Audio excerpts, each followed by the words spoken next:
सबसे प्यारी है, माँ तू जग में न्यारी है। माँ तू सबसे प्यारी है, माँ तू जग में न्यारी है।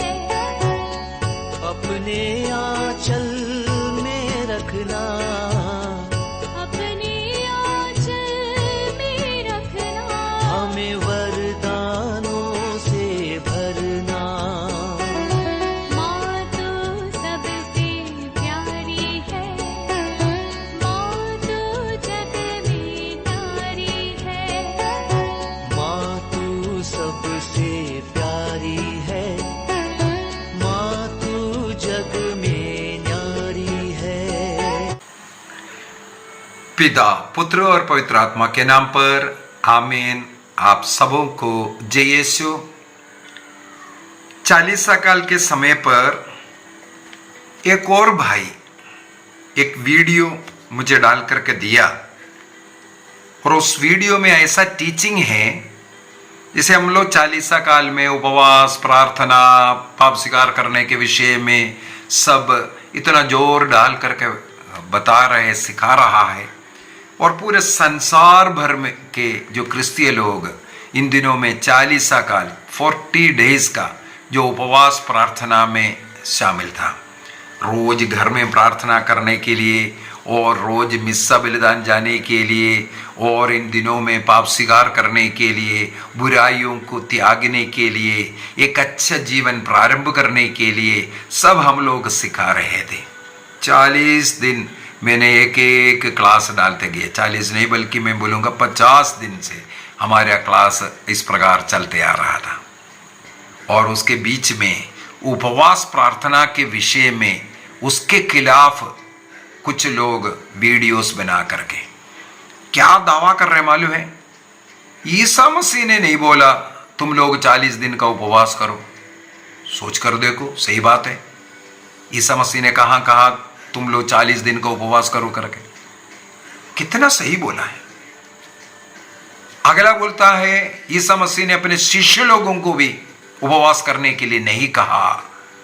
कुछ लोग आकर के टोक रहे थे, देखो योहन के शिष्य लोग उपवास कर रहे हैं और फरीसी लोग उपवास कर रहे हैं, और तुम्हारे शिष्य लोग क्यों नहीं उपवास कर रहा है? अन्य लोग, फरीसी लोग ये टोक रहे थे।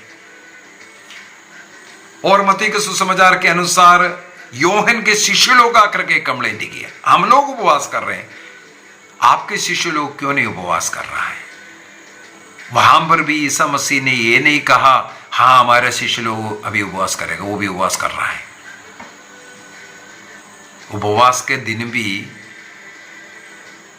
उनके शिष्य लोग गेहूं हाथ में लेकर के पीस करके खाया, ऐसे ऐसे बातें लिखा हुआ है। तो उनके उस क्लास के अंदर उपवास के खिलाफ इतना वचन के द्वारा बोला कि उपवास नहीं करना चाहिए, सब मनुष्य के बनाया हुआ, ये पोप का बनाया हुआ या फादर का बनाया हुआ या एक कैथोलिक चर्च का बनाया हुआ एक नियम है।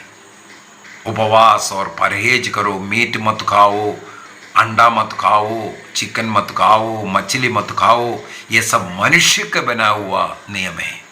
खाने के लिए भी बाइबल में लिखा हुआ है, कुछ भी अशुद्ध नहीं करके लिखा है, सब कुछ खाओ करके। खाने वाला प्रभु को धन्यवाद देते हैं, तो इसलिए जो नहीं खाते हैं वो खाने वालों को नहीं टोकना, ये लिखा हुआ है। बाप रे, ऐसे ऐसे वचन को उन्होंने चुन करके ये बताया कि उपवास करने की जरूरत नहीं है, सब मनुष्य का नियम है। तो आज के इस क्लास में मैं ऐसे पाषंडी जो लोग हैं जो सिखा रहा है ये सब मनुष्य का, चर्च का, फादर लोगों का या बिशप का या पोप का बनाया हुआ नियम है, ये बोलने वालों को बाइबल से मैं कुछ बातें सिखाना शुरू करूंगा। सबसे पहले उनका कहना है ईसा मसीह ने उपवास करने के लिए नहीं बोला, तो मैं ईसा मसीह का बताया हुआ, सिखाया हुआ बात को ही मैं सबसे पहले शुरू कर देता हूं। मैं बोलूंगा ईसा मसीह ने उपवास करने के लिए सिखाया, किस प्रकार उपवास करना है यह भी सिखाया। ईसा मसीह ने सबसे पहले उपवास करना है कर करके सिखाया, और कैसे करना चाहिए ये सिखाया। मत्ती के सुसमाचार अध्याय 6 वाक्य 16 से अगर हम पढ़ेंगे तब वहां पर ईसा मसीह साफ साफ ये सिखाते हैं कि उपवास करते वक्त कैसे करना चाहिए। इसका मतलब ईसा मसीह ने उपवास करने के लिए मना नहीं किया, बल्कि क्या है सही तरीका उपवास करने का। वाक्य 16 से, डोंकियों की तरह मुंह उदास बनाकर उपवास नहीं करो।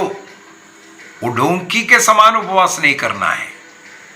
वे अपना मुंह मलिन बना देते हैं, जिससे लोग ये समझे कि वे उपवास कर रहे हैं। हाँ, इतना बहुत उपवास करने वाला भक्ति लोग है, ये लोग देखें। इसीलिए कुछ लोग उपवास करते हुए चेहरा डाउन करके हर बात पर बोलेगा हाँ आज उपवास कर रहे हैं ना, आज उपवास है, आज नहीं करना कहेगा, आज उपवास। 50 को जब तक सुनाएंगे नहीं उनको तसली नहीं होता। इसीलिए ईसा मसीह बोल रहे हैं उन डोंकियों के समान उपवास मत करो, बल्कि क्या बोला है, वे अपना पुरस्कार पा चुके हैं। किस प्रकार दूसरों को सिखाया, उनका सहानुभूति मिल गया, वहां आपको जो पुरस्कार मिलना था वो मिल गया। इसका मतलब उपवास करेगा तो आपको पुरस्कार मिलेगा करके ईसा मसीह सिखा रहा है। हेलो, ईसा मसीह उपवास के विषय में मत्ती के सुसमाचार अध्याय 6 वाक्य 16 में कहते हैं, यदि तुम सही रूप से उपवास करोगे तो आपको ईश्वर की ओर से पुरस्कार मिलेगा। यदि डोंकियों के समान उपवास करेगा तो मनुष्यों से आपको पुरस्कार मिल गया, ईश्वर से नहीं मिलेगा। इसका मतलब प्रॉपर उपवास करेगा तो आपको ईश्वर से पुरस्कार मिलेगा। वाक्य 17 में लिखा है, जब तुम उपवास करते हो, देखो करने के लिए बोला है कि नहीं, अपने सिर में तेल लगाओ और अपना मुंह धो लो, जिससे लोगों की नहीं केवल तुम्हारे पिता को यह अदृश्य है, जो अदृश्य है, ये पता चले कि तुम उपवास करते हैं। इसका मतलब ईश्वर के नाम पर उपवास ईश्वर को दिखाने के लिए होना चाहिए, मनुष्य को दिखाने के लिए, अन्य लोगों को बताने के लिए, दिखाने के लिए उपवास नहीं होना चाहिए। ईश्वर के नजर में आपको उपवास करना है, इसलिए अन्य लोगों को दिखावा वाला नहीं। उस दिन ना हो दो चेहरा सुंदर खुश रह करके उपवास करना, तब तुम्हारा पिता जो अदृश्य को भी देखता है तुम्हें पुरस्कार देगा। उपवास करने से आपको पुरस्कार मिलेगा करके ईसा मसीह ने सिखाया। इसका मतलब ईसा मसीह ने उपवास करने के लिए नहीं बोला, ये जो बोल करके सिखा रहा है झूठी शिक्षा, गलत शिक्षा, ये मनुष्यों की शिक्षाएं बोल करके सिखा रहा है। मैं बोलूंगा ऐसा जो सिखाने वाला शैतान का शिक्षा दे रहा है। क्यों? उपवास करने का क्या फल है, इसको यदि हम समझ ले वहां पर हमें मिलेगा। मत्ती का ही सुसमाचार उसके अध्याय 7 वाक्य 21 मैथ्यू चैप्टर 17 वर्स 21, उपवास करने का प्रथम फल क्या, पुरस्कार क्या फायदा है, ईसा मसीह ने स्वयं सिखाया। वहां पर लिखा है, प्रार्थना तथा उपवास के सिवा किसी और उपाय से अपदूतों का ये जाति नहीं निकाली जा सकती। शैतान का सामना, शैतान को निकालने के लिए प्रभु यीशु मसीह ने एक ही तरीके बता कर दिया, वो है आप उपवास और प्रार्थना को करो। उपवास और प्रार्थना के द्वारा ही शैतान पर आपको विजय मिलेगा। आपके घर से शैतानी हरकतों को दूर करने के लिए, आपके जीवन से शैतान को भगाने के लिए ईसा मसीह ने सिखाया, आप उपवास और प्रार्थना करो। नहीं करने के लिए नहीं बोला। कैसे करना है? करने से ईश्वर से आपको पुरस्कार मिलेगा। और आप यदि उपवास और प्रार्थना करेगा तो शैतान आपसे दूर जाएगा। हमें मालूम है ईसा मसीह केवल शिक्षा देने वाला नहीं, वे अपने जीवन का उदाहरण, प्रभु ईसा मसीह ने कहा I have set an example, मैं तुम्हारे लिए एक उदाहरण प्रस्तुत किया जिससे तुम मेरे जीवन को देख करके तुम भी करो। अब ईसा मसीह उपवास के विषय में सिखाने वाले व्यक्ति उपवास किया था कि नहीं किया? ईसा मसीह ने अपने बपतिस्मा के तुरंत बाद पवित्र आत्मा उनमें उतर आए और वो आत्मा, पवित्र आत्मा ईसा मसीह को एक विजन प्रदेश में लेकर के गया, एक निर्जन प्रदेश में लेकर के गया। वहां पर ईसा मसीह 40 दिन और 40 रात ना कुछ खाया ना कुछ पिया, इस प्रकार उपवास किया। उन दिनों में शैतान ईसा मसीह की परीक्षा कर रहा था। इस उपवास और प्रार्थना की शक्ति के द्वारा ईसा मसीह ने शैतान पर विजय प्राप्त किया, शैतान को भगाया। ईसा मसीह ने वो स्वयं उपवास करते हुए हमें दिखाया उपवास प्रार्थना का क्या फायदा है, क्या फल है। और हम लोग लूकस के सुसमाचार उसके अध्याय 4, लूक चैप्टर 4, वहां पर ईसा मसीह का उस उपवास के विषय में लिखा, उसके वाक्य 1 वहां पर लिखा है, लूक चैप्टर 4 वर्स 1, वहां पर लिखा है ईसा पवित्र आत्मा से परिपूर्ण होकर यरदन तट से लौटे। कहां गया? निर्जन प्रदेश में। पवित्र आत्मा से परिपूर्ण होकर के, अर्थात जो व्यक्ति पवित्र आत्मा से भरा हुआ व्यक्ति है, आत्मिक जीवन जी रहा है, वे ही सही उपवास और प्रार्थना कर पाएगा। एक व्यक्ति को उपवास प्रार्थना करने के लिए प्रथम जरूरत यह है पवित्र आत्मा से भरा हुआ होना चाहिए। वो व्यक्ति पवित्र आत्मा से जो व्यक्ति भरा है वो उपवास कर पाएगा, वो परहेज कर पाएगा, वो पाप से दूर रह पाएगा, वो प्रार्थना का जीवन जिएगा। कितना भी घंटा प्रार्थना करे, कितना भी समय वचन सुने, उनको बोरिंग नहीं लगेगा। पवित्र आत्मा का जरूरत है। इस प्रकार ईसा मसीह वहां पर मरुभूमि में, विजन प्रदेश में 40 दिन और 40 रात ना खाया ना पिया। इस प्रकार प्रभु ईसा मसीह प्रार्थना किया, उपवास किया। इसके बाद वाक्य 14 में मैं जाऊंगा। ये 40 दिन उपवास और प्रार्थना के बाद ईसा मसीह, वाक्य 14 आत्मा के सामर्थ्य से भरकर संपन्न होकर ईसा मसीह गलीलिया लौटे। गलीलिया से ईसा मसीह पवित्र आत्मा से परिपूर्ण होकर के उपवास प्रार्थना करने के लिए मरुभूमि गया। 40 दिन के उपवास प्रार्थना के बाद ईसा मसीह पवित्र आत्मा का सामर्थ्य से भरकर गलीलिया लौटे। इसका मतलब है उपवास प्रार्थना आपको पवित्र आत्मा का सामर्थ्य से भरता है। देखिए हम लोग सब 40 दिन से उपवास करते हुए आए। 40 दिन से मैंने ना मीट मटन अंडा तक नहीं खाया। रोज मिस्सा बलिदान में, रोज प्रार्थना करना, रोज बाइबल पढ़ना, रोज क्रूस रास्ता करना, ये सब करते हुए आया। पाप स्वीकार करते रहना, ये सब करते हुए आया। पवित्र आत्मा का सामर्थ्य से संपन्न है। उपवास प्रार्थना हमें पवित्र आत्मा का सामर्थ्य से भरेगा। लेकिन ये पाषंडी लोग नहीं चाहते हैं कि आप पवित्र आत्मा का सामर्थ्य से भरे, क्योंकि वे लोग शैतान से भरा हुआ है। शैतान उपवास प्रार्थना करने वालों से डरता है। ईसा मसीह ने इसके द्वारा शैतान पर विजय प्राप्त किया।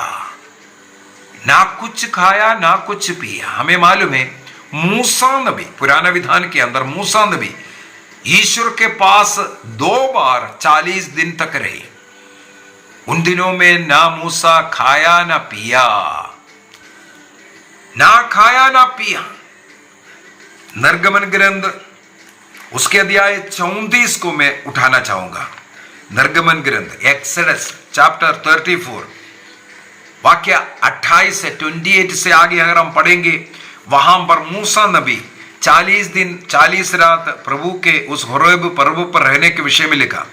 या वर्स 28 मूसा वहां 40 दिन और 40 रात प्रभु के साथ रहा। इसको उपवास कहते हैं। उपवास, साथ में रहना, ईश्वर के साथ में रहा। एक प्रेमी अपने प्रेमिका के साथ में रहा। कितने घंटे एक दूसरे को देख करके बैठा, बातें करते रहा। समय कैसे गया उनको मालूम नहीं चला। उस प्रेम में बैठने के कारण ना उन्हें भूख लगा ना प्यास लगा। इसको उपवास कहते हैं। ईश्वर का प्रेम में ईश्वर के साथ जुड़े रहने के कारण खाना पीना भूल जाना, यही है उपवास और परहेज। मूसा नबी 40 दिन और 40 रात प्रभु के प्रेम में प्रभु के सामने बैठा रहा। वो खाना पीना सब छोड़ गया, ना वो खाया ना पानी पिया। उसने विधान के शब्द अर्थात 10 नियम पाटियों पर अंकित किए। वहां बैठ करके वचन सुना, प्रभु को सुना, नियम को सुना। इसलिए उपवास प्रार्थना के समय पर बाइबल पढ़ो, वचन पढ़ो। वाक्य 29 जब मूसा नियम की दोनों पाटियां हाथ में लिए सीने पर्वत से उतरा, तो उसे यह पता नहीं चला था कि ईश्वर से बातें करने के फलस्वरूप उसका मुखमंडल देदीप्यमान हुआ। यही फायदा है उपवास प्रार्थना में। प्रभु के साथ बैठने के कारण मूसा नबी का चेहरा देदीप्यमान हुआ। शैतान नहीं चाहेगा आप ईश्वर के समय समान देदीप्यमान हो जाए। उपवास के दिनों में यही होता है, प्यूरिफिकेशन, पापों के लिए अनशन करना, पाप जीवन को छोड़ना, प्रभु के साथ रहना, रोज मिस्सा बलिदान, बार बार पाप स्वीकार, इसके द्वारा अपने को देदीप्यमान करना। ये शैतान के लोग नहीं चाहते। तो ईसा मसीह ने सिखाया, उसका फल बता करके दिया और स्वयं करके दिखाया। और हम पुराने विधान में देखते हैं मूसा नबी इस प्रकार, एक और व्यक्ति इस प्रकार पानी नहीं पिया, खाना नहीं खाया, रोटी नहीं खाया, यह है नबी एलिया। नबी एलिया भी इसी प्रकार ईश्वर के पहाड़ होरेब की ओर चलते हुए 40 दिन और 40 रात चलता रहा। वो ना खाया ना पिया। राजाओं का पहला ग्रंथ अध्याय 18 के अंदर हमें एक घटना पढ़ते हैं। प्रभु की ओर जाने के कारण खाना पीना भूलना, ना करना, यही तो उपवास है। बाइबल के अंदर अनेकों लोगों के विषय में उपवास करते हुए हम लोग पाते हैं। अनेकों लोग पुराने विधान में, नए विधान में। निनिवे के लोग उपवास के द्वारा अपने ऊपर आने वाला विपत्तियों को प्रभु ने दूर कर दिया। उपवास प्रार्थना के द्वारा इस प्रकार अनेकों लोग ईश्वर की ओर लौट करके आए। हम लोग देखते हैं लूकस के सुसमाचार अध्याय 2 के अंदर, वहां पर 84 साल की एक बुजुर्ग स्त्री अन्ना, उसके विषय में लिखा है, वो अन्ना उपवास और प्रार्थना के द्वारा वहां बैठे हुए थे। बुढ़ी है, 84 ईयर का है। 84 ईयर की अन्ना वहां पर उपवास और प्रार्थना के द्वारा, लूकस के सुसमाचार अध्याय 2 वाक्य 36 से आगे हम पढ़ना, इस स्त्री के विषय में लिखा हुआ है। इसका मतलब बुढ़ी स्त्री है तब भी उपवास प्रार्थना कर रहे हैं। शिष्य लोगों के विषय में प्रेरित चरित्र के अंदर देख लीजिए, कई बार शिष्य लोग उपवास किया हुआ। प्रेरित चरित्र अध्याय 13 वाक्य 2 से 4 तक, एक्ट्स चैप्टर 13 वर्स 2 to 4, उसी प्रकार एक्ट्स चैप्टर 14 वर्स 23, और एक्ट्स 9 में हम लोगों को मालूम है संत पौलुस 3 दिन तक ना खाया ना पिया, ईश्वर का वो बुलाहट को पहचान कर प्रभु का दर्शन मिला। इसके बाद वो 3 दिन का अनशन किया, उपवास किया। इसके बाद वो बपतिस्मा ग्रहण कर प्रभु का सेवा करने के लिए निकला। तो बाइबल के अंदर अनेकों जगहों पर हमें मिलेगा इस प्रकार शिष्य लोग उपवास किया है। अभी बोल रहा है शिष्य लोगों को उपवास करने के लिए नहीं सिखाया, कहां? अभी उन शिष्य लोग आकर के जो कंप्लेंट किया, देखो योहन का शिष्य लोग उपवास कर रहे हैं, फरीसी लोग उपवास कर रहे हैं, तुम्हारा जो शिष्य लोग क्यों नहीं उपवास कर रहा है? वहां पर ईसा मसीह ने क्या जवाब दिया? जब दुल्हन साथ में है तब बाराती कैसे अनशन लगाएगा, कैसे दुख मनाएगा? जब दुल्हन उनसे दूर हट जाएगा तब वे करेगा, ये लिखा है। इसका मतलब ईसा मसीह के मृत्यु और पुनरुत्थान के बाद शिष्य लोग उपवास करेगा, ये शिष्य ईसा मसीह ने शिष्यों के विषय में बोला और शिष्य लोगों ने किया। इसका प्रमाण हम लोगों को प्रेरित चरित्र में मिल रहा है। और संत पौलुस अपने जीवन के विषय में कई बार इसका उदाहरण दिया। कुरिन्थियों के पत्र के अंदर बार बार संत पौलुस बताते हैं कि मैंने अनशन किया, मैंने इतना दिन का उपवास किया, ऐसा ऐसा कर करके। तो इसका मतलब शिष्य लोग उपवास किया है। दूसरा कुरिन्थी अध्याय 6 वाक्य 1 से पढ़ करके देख लीजिए, और अध्याय 11 वाक्य 25 से आगे पढ़ करके देख लीजिए। यहां हर जगह पर संत पौलुस उनका उपवास और प्रार्थना का जीवन के विषय में वो स्वयं वर्णन किया है। और जैसे प्रेरित अध्याय 9 के अंदर वाक्य 9 से, है ना, ईसा मसीह का दर्शन मिलने के बाद वो अपने बुलाहट, वो पवित्र आत्मा को ग्रहण कर, वो बपतिस्मा प्राप्त कर, सुसमाचार का प्रचार करने के पहले उन्होंने यही शुरू किया। संत पौलुस कुरिन्थियों का पहला पत्र दिया है 7 में वाक्य 3 से आगे हम लोग पढ़ सकते हैं। पति पत्नी के लिए, दंपतियों के लिए बोल करके, अगर आप लोग रहना चाहते हैं कुछ समय के लिए, कब के लिए? जब आप उपवास प्रार्थना के लिए कुछ समय छुट्टी ले रहा है, उस समय पर आप लोग पति पत्नी अपना कर्तव्य से जो है अलग रख सकता है, अन्यथा अलग नहीं रहना है, ये सिखाने के लिए। देखो संत पौलुस स्वयं इस प्रकार का कार्य सिखाते जा रहे हैं। गलातियों का पत्र दिया है 5 वाक्य 16 के अंदर, यदि हम हमारे शरीर की इच्छाओं को, वासनाओं को अपने वश में रखना है, तृप्त नहीं करना है, हमें इस प्रकार का उपवास और प्रार्थना का जरूरत है।